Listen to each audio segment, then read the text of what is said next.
Diretor. Sim, mais pessoal.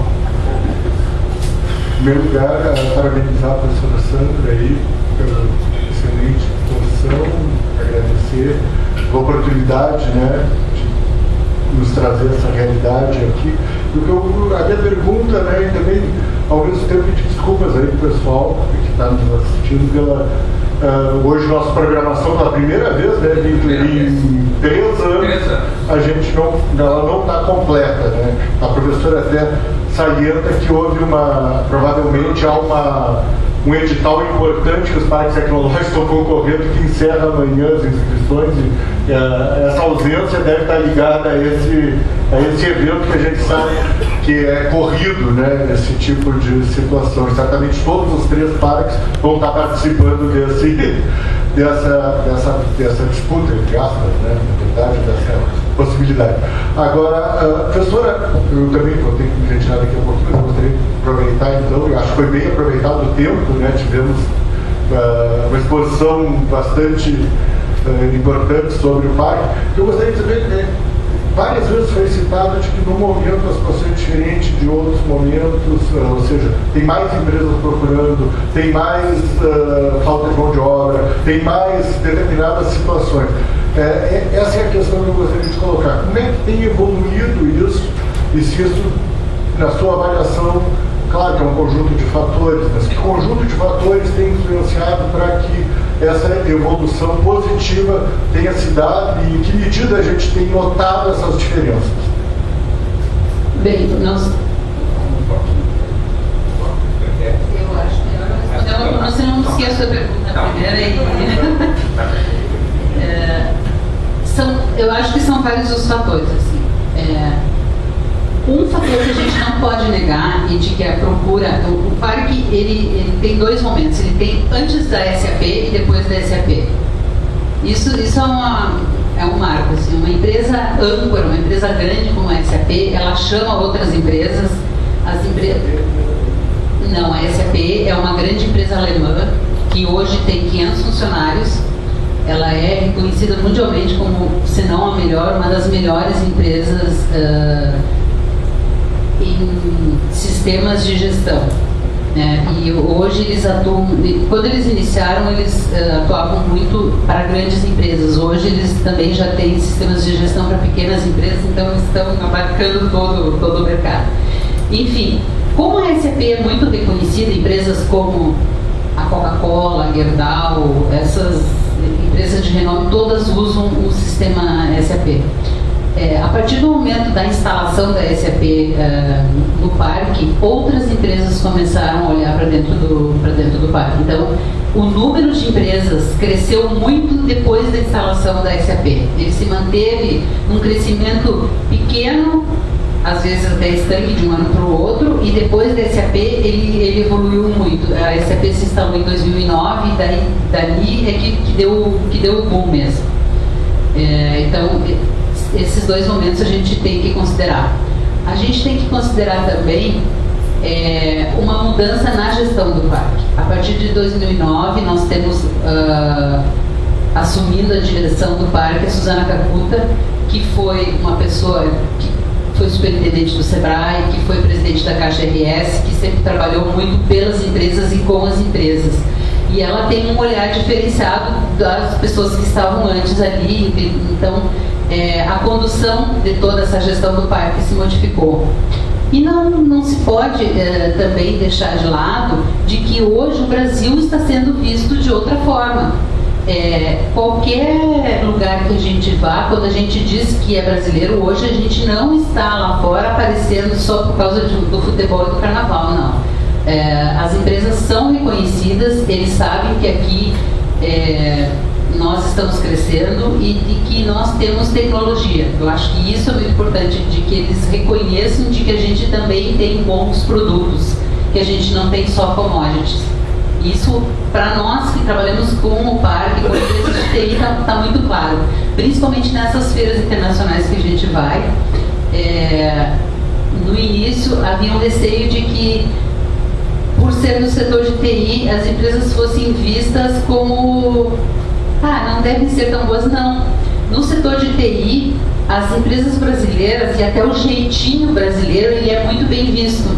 Existe até uma brincadeira que esse pessoal do setor de TI faz, de que, por exemplo, se um programa for desenvolvido por um indiano, ele é desenvolvido da forma como eles pediram, e aí quando chega na metade do programa, ou no final do programa, e o cliente diz assim, mas isso aqui não ficou muito bom, eu acho que aqui a gente tinha que mudar, fazer alguma coisa diferente. Eles fazem todo o programa de novo. E o brasileiro, no momento em que se diz isso aqui teria que mudar, vem 5 ou 6 opiniões. Mas a gente pode também fazer assim, a gente pode fazer assado, ou a gente pode ainda fazer assim, assim, assim. Esse nosso jeitinho, essa nossa maleabilidade, para esse setor, ela é muito bem vista. Então, existe uma brincadeira em cima disso, mas, de certa forma, é um benefício que nós temos por ser diferentes, ou por olharmos assim. Já o alemão, por exemplo, ele é mais duro, ele não quer nem mudar aquilo que ele fez ali. Então, existem análises de diversas nacionalidades, de desenvolvedores de software, em que eles vão dizendo, a SAP, para se instalar no Brasil, para entrar no mercado brasileiro, no início ela sofreu muito. E ela tinha que trabalhar diretamente junto com os funcionários das empresas para onde ela tinha que adequar o software de gestão dela, porque ela não entendia como que as leis brasileiras se modificam tão rápido e as próprias tarifas, como que pode uma coisa... Agora, hoje em dia, já é natural para eles mesmos, porque eles já estão trabalhando há muitos anos, desde 95 que eles começaram a entrar com software no Brasil. Não que eles estejam instalados aqui, mas que eles estão vendendo software para brasileiros, né? Mas no início era bastante difícil entender essa nossa realidade brasileira. Então, são esses momentos, né? É o momento da vinda de grandes empresas. A HCL, que é essa empresa indiana, ela também é uma empresa reconhecida mundialmente. Quando eu ainda estava na Secretaria de Assuntos Internacionais, que era a SEDAI, hoje é SDPI, nós recebemos um senhor indiano que tinha também, ele era um dos diretores de uma grande empresa, e eu, por curiosidade, perguntei para ele. A gente estava mostrando, inclusive a gente mostrou todos os parques que se tinha e outras localidades, inclusive não só nos parques, para se essa empresa quisesse se instalar. E eu perguntei para ele, então, onde que o senhor conhece o Rio Grande do Sul? Ele estava vindo da Índia, né? E aí ele disse, pela HCL, se a HCL se instalou no Rio Grande do Sul, é porque aqui é bom. E na época não se concretizou, mas isso também é uma coisa sempre a longo prazo. A HCL demorou anos até se instalar, né? A gente não descarta que um dia ainda ele venha se instalar, mas ele veio atrás da HCL para ver por que a HCL tinha se instalado aqui. Então, essas empresas que a gente chama de empresas âncoras que puxam, né, para vir novas empresas.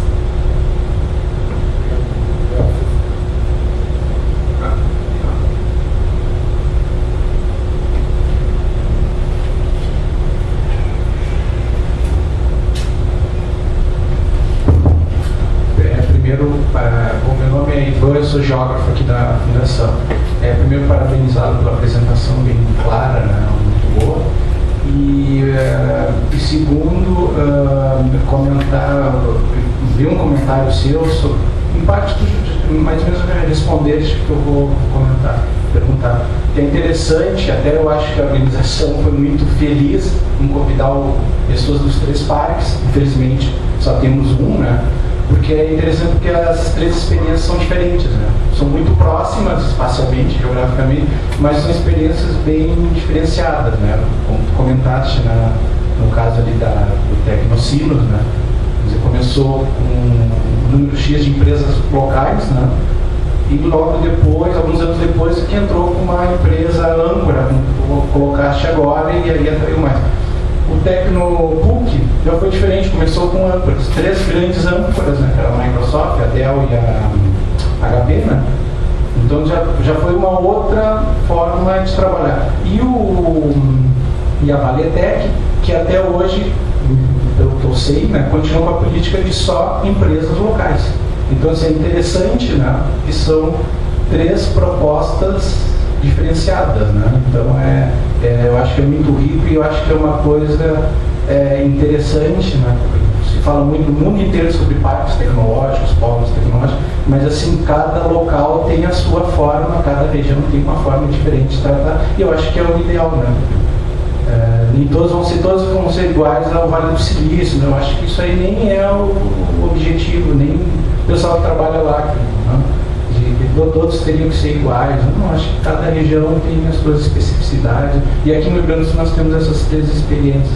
Pena que não tem os outros 2 parques até para fazer esse comentário, né? Que eu acho que antes do sucesso de um, de outro, porque eu acho que os 3 são 3 experiências bem interessantes de sucesso, né?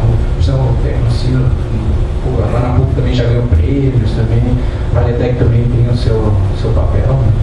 Era só esse comentário. Realmente são 3 modelos diferentes.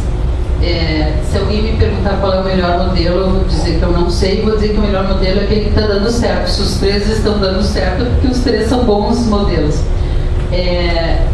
O Tecnocinos, ele foi se configurando, assim como uma cidade que não foi planejada vai se configurando, ele foi se formatando dessa forma. Isso não quer dizer que talvez um dia ele não venha a ser constituído juridicamente um parque e que ele não mude seu formato, mas por enquanto é como ele vem funcionando, como tem dado certo.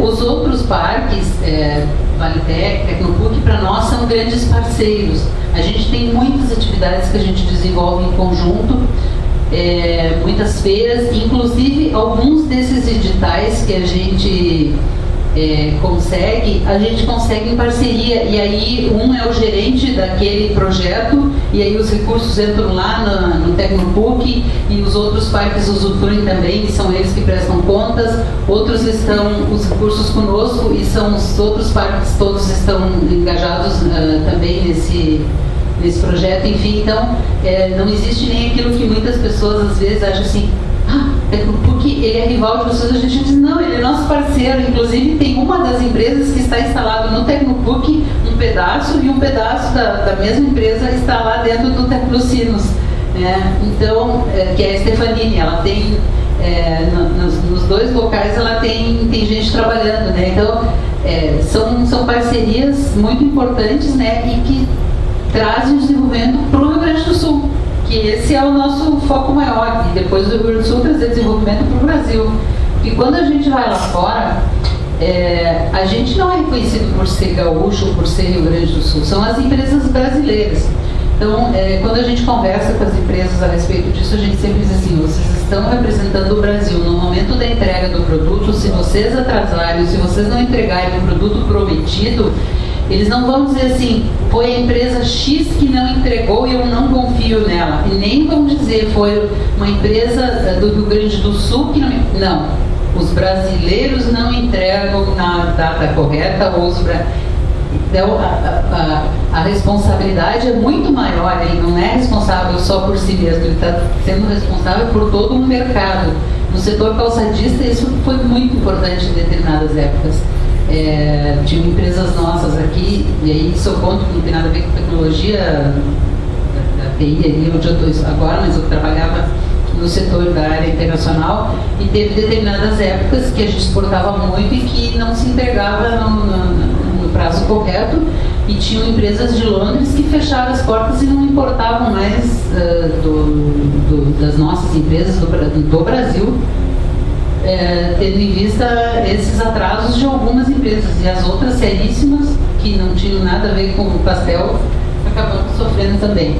Mas enfim, realmente aquilo que o Sr. Ivan falou, a gente tem modelos diferentes, trabalha em conjunto, os 3 modelos vêm dando certo, e por isso que a gente diz, quando a gente recebe visitas, principalmente de universidades federais que querem montar parques tecnológicos, para eles é muito mais difícil, porque as regras são muito mais rígidas, a burocracia é muito mais difícil de cumprir, enfim. Então, para esse tipo de entidade pública, não daria certo uma atividade como a nossa, que é toda truncada, que é dividida, enfim, né?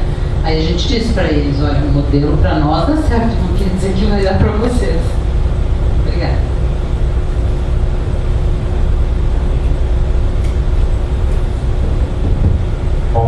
uma das características sempre exaltadas nesses parques tecnológicos, nessas aglomerações em geral, é a facilidade de interação entre as empresas. Nesse sentido, eu pergunto se existe alguma iniciativa deliberada de estimular essa interação entre as empresas para gerar novos produtos para elas, e no mesmo sentido, se existe alguma iniciativa no sentido de prospecção de novos negócios a partir da pesquisa realizada, tanto da pesquisa realizada da universidade, quanto pelas demandas das empresas do polo e da região em geral. Sim, existe o estímulo de que as empresas trabalhem em parceria, associadas, ou de que as empresas, quando necessitam de algum novo produto, que elas procurem em primeiro lugar ali dentro do parque. Isso a gente, como gestor do parque, sempre incentiva. E o que acontece? Muitas vezes, empresas no mercado estão procurando um determinado produto e elas não procuram pela empresa, elas procuram pelo administrativo do parque. E aí a gente verifica as empresas que fazem aquele tipo de software, por exemplo. Se uma empresa ela deseja fazer um aplicativo para celular, isso é um fato que aconteceu mesmo. Assim, teve uma feira, a feira nos procurou, o organizador da feira disse assim: eu gostaria de fazer um aplicativo para o celular que a pessoa baixasse para ela conhecer tudo da feira, navegar na feira, baixar as palestras, a parte do congresso, tudo. Vocês têm empresas que fazem isso? A gente disse sim, nós temos 5. Nós vamos fazer o seguinte: nós chamamos as 5 empresas e a empresa demandante, o cliente, se apresentou para elas e aí ele disse: ó, eu quero propostas. E aí na área de TI a proposta não é só uma proposta comercial, é uma proposta de desenvolvimento de um produto, que é diferente, né? Porque assim como uma empresa pode formatar uma proposta de um produto concebido com uma cara, a outra faz completamente diferente, porque ela tem uma outra visão e os caminhos o programa que vai fazer aquilo ali vão ser outros, enfim. Cada uma fez a sua proposta e ela escolheu uma das 5 para... Então, às vezes o cliente nos procura em vez de procurar uma determinada empresa. Outra coisa que acontece, que é uma interatividade, é de a empresa procurar um instituto, porque a gente tem vários institutos tecnológicos, instituto de nutracêutica, tem instituto até de paleontologia, mas são vários institutos que existem lá dentro. Então, às vezes a empresa de fora procura o instituto porque ela quer um determinado produto. E o instituto chama as empresas do parque para trabalhar junto no desenvolvimento de um novo produto. E aí depois, até os royalties são divididos no desenvolvimento do produto entre a empresa e o instituto, né? Então existe toda uma integração, assim, é um trabalho conjunto, né? Mas as empresas, não as maiores, mas as incubadas, todas elas se conhecem. Cada um sabe o que o outro faz, eles interagem, até porque eles estão no mesmo ambiente ali. Então, quando se fala um determinado produto, ele mesmo diz assim: eu não faço isso, mas o fulano, Beltrano, o ciclano faz. Ou ele diz assim: eu faço só essa parte aqui, o resto eu vou usar a empresa X, Y e a Z para fazer. Uma vai fazer a parte de criação, outra vai fazer a parte do desenvolvimento backline lá da programação, o outro vai fazer a parte de disponibilização daquele mesmo software para, por exemplo, eles estão fazendo uma cartilha agora. Essa cartilha ela é interativa, ela vai estar disponível para tablet, para smartphone e normal para internet em PC. Então, a carinha dessa cartilha é uma das empresas que está fazendo. Agora, toda essa parte da interatividade, dos movimentos, do banco de dados que busca alguns números, é uma outra empresa que está fazendo. Isso elas combinaram entre si lá, daí a gente às vezes nem toma conhecimento, a gente só é informado porque eles gostam que a gente saiba o que eles estão desenvolvendo para estudar visibilidade. A gente sempre depois fala em algum momento que eles estão fazendo isso.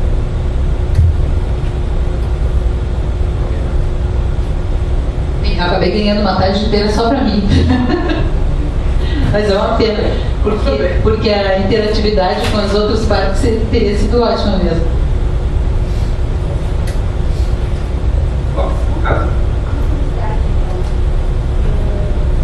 Pelo que entendi no início, tu falou que trabalhava mais com a parte de internacionalização de empresas. Na verdade, assim, ó, eu venho dessa área, tá? Eu trabalhei 25 anos no Estado, coordenei a sala de exportadores, fui diretora de assuntos internacionais. Então, por isso, eu tenho uma ligação muito forte com isso.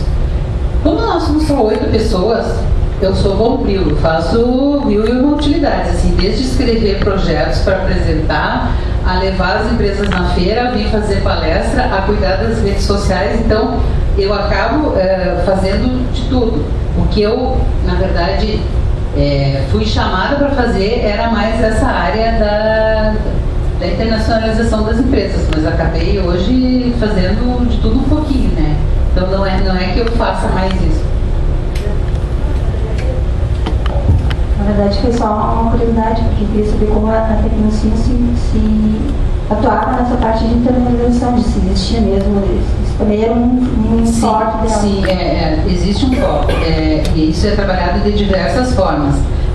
Para as pequenas e microempresas, a gente tem um acordo com o SEBRAE, que trabalha muito forte nessa área, e permanentemente a gente tem consultores do SEBRAE lá dentro. Hoje pela manhã, inclusive, tinha uma atividade bem grande no auditório onde o SEBRAE estava trabalhando com algumas empresas. Essas empresas que participam desse setorial do SEBRAE, que está visando a internacionalização, elas tem uma série de benefícios. Por exemplo, para participar da CEBIT, a empresa que estivesse nesse setorial do SEBRAE, ela ganhava 50% do pacote de viagem pago pelo SEBRAE. Ao mesmo tempo, através de outros projetos de internacionalização da Apex, através da Soxco, que é aqui no Rio Grande do Sul, mas é imbuído pela Softex, pela Apex, de desenvolver essa parte de internacionalização, eles ganharam a parte do stand sem custo nenhum. Então, para uma empresa que foi para a CEBIT, ele teve que pagar meio pacote de viagem, de hospedagem e passagem. Então, isso é muito barato, isso é muito fácil, se torna muito fácil para ele, né? As empresas maiores, a gente procura daí trabalhar com elas já, né, mais no sentido da visibilidade, porque algumas têm até setor de comércio exterior dentro da própria empresa, empresas como a Autos, a Digistar, são empresas que exportam para diversos países, né? Daí eles já caminham com as próprias pernas, e aí a gente trabalha mais sempre tentando dar visibilidade para elas, né? Mas são diversas pontas que a gente tenta abranger.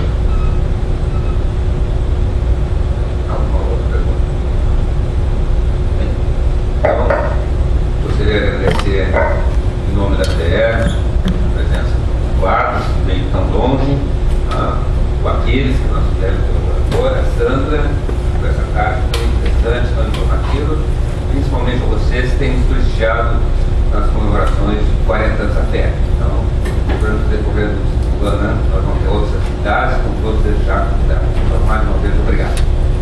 Obrigada.